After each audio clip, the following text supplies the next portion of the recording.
There's like this particular group. It's a public-private partnership. It's housed within the World Economic Forum, the WEF.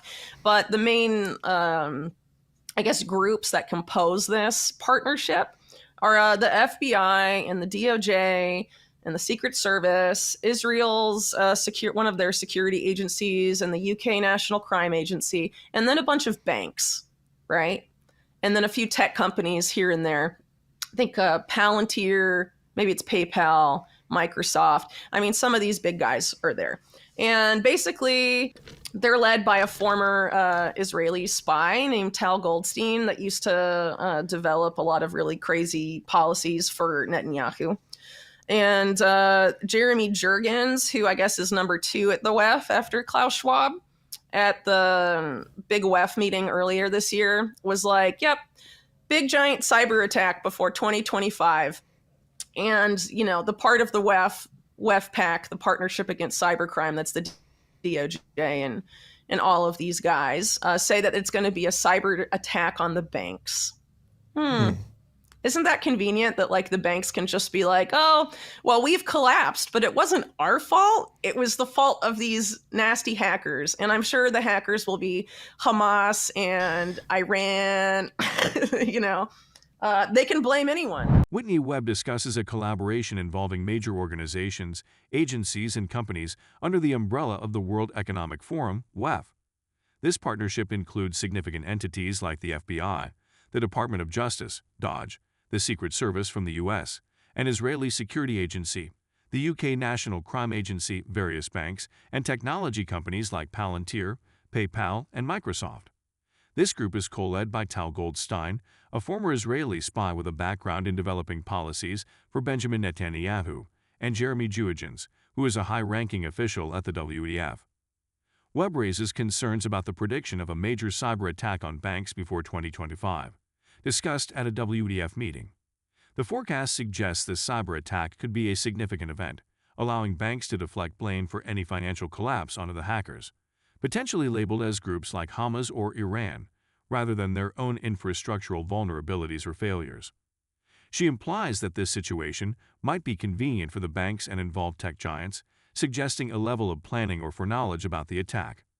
Webb also touches on the topic of central bank digital currencies, CBDCs, suggesting they may play a role in this scenario.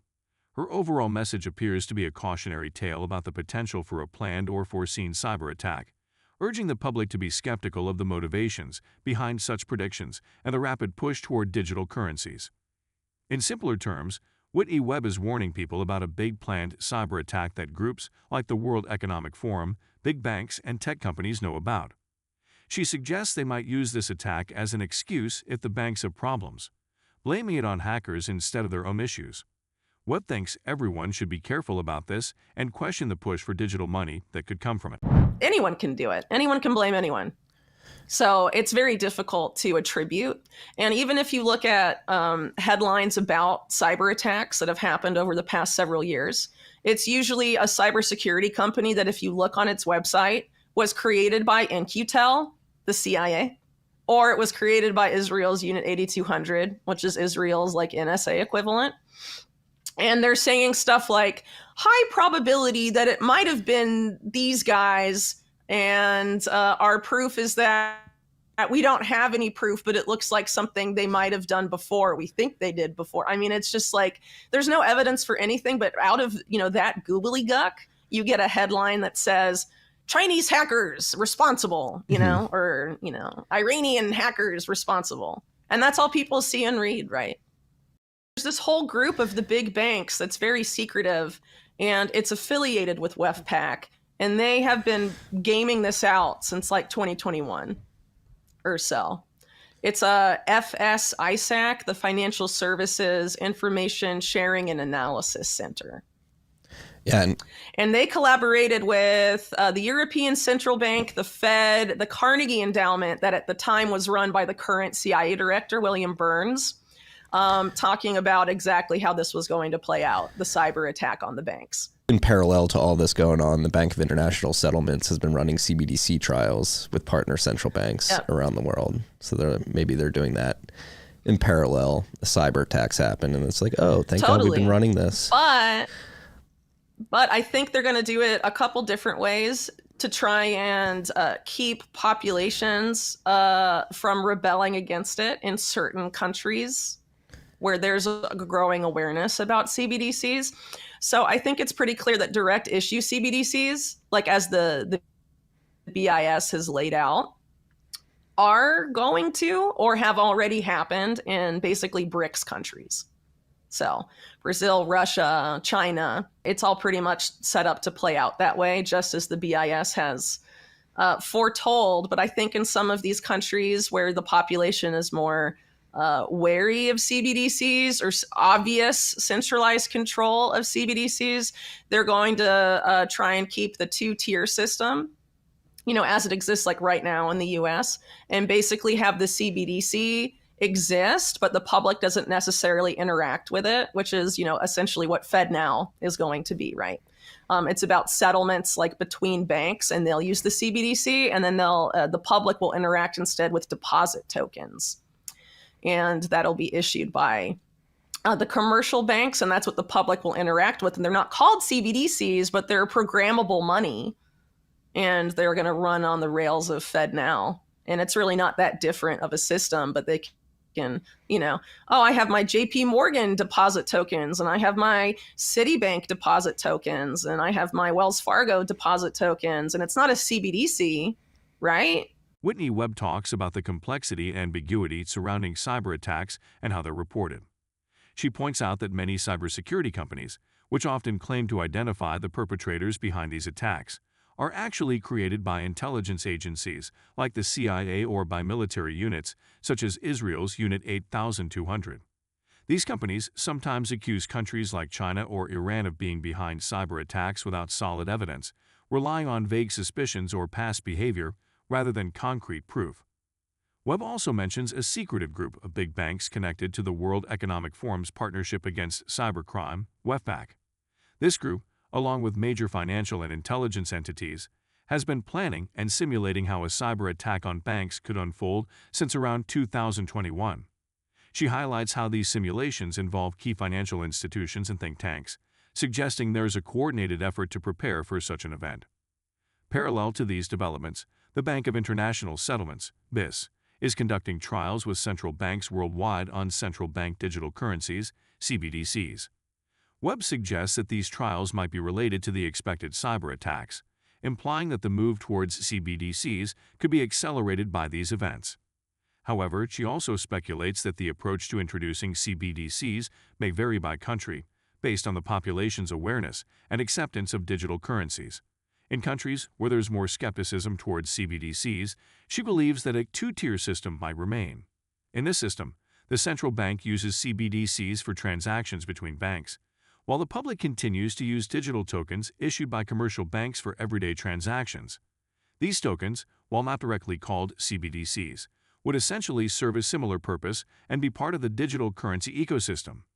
In simpler terms, Whitney Webb is saying that when it comes to cyber attacks, it's hard to know who's really behind them because the groups pointing fingers are often linked to intelligence agencies and don't provide solid proof. She's also warning that big banks and financial organizations are preparing for a major cyber attack on banks and that this could lead to a bigger push for digital currencies controlled by central banks. However, in places where people are wary of such control, she thinks the system will adapt to keep the public using digital tokens from their usual banks, making the shift to digital currencies more subtle.